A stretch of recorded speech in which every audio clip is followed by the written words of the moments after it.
জাতীয় নাগরিক party NCP Dinajpur জেলার উদ্যোগে সাংগঠনিক কার্যক্রম গতিশীল কমিটি গঠন ও দলের নিবন্ধন প্রক্রিয়ার কার্যক্রম বিষয়ে দিনাজপুর জেলার জাতীয় নাগরিক পার্টি সকল উপজেলার সংগঠকদের সাথে মত বিনিময় ও আলোচনা সভা অনুষ্ঠিত হয়েছে। অনুষ্ঠিত উক্ত মত বিনিময় ও আলোচনা সভায় প্রধান অতিথি ছিলেন জাতীয় নাগরিক পার্টি কেন্দ্রীয় যুগ্ম মুখ্য সংগঠক আবু সাইদ লিওন। অন্যান্য অতিথিদের মধ্যে বক্তব্য রাখেন মোহাম্মদ ইরফান আলী, দিনাজপুর জেলা প্রতিনিধি। ছবি চিত্র বিস্তারিত।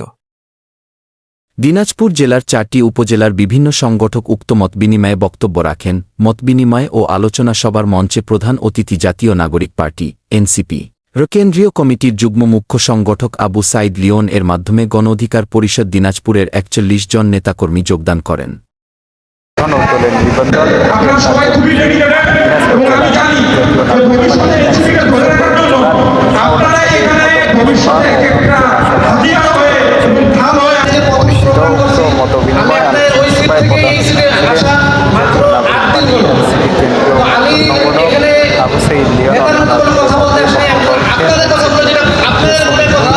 সেটাই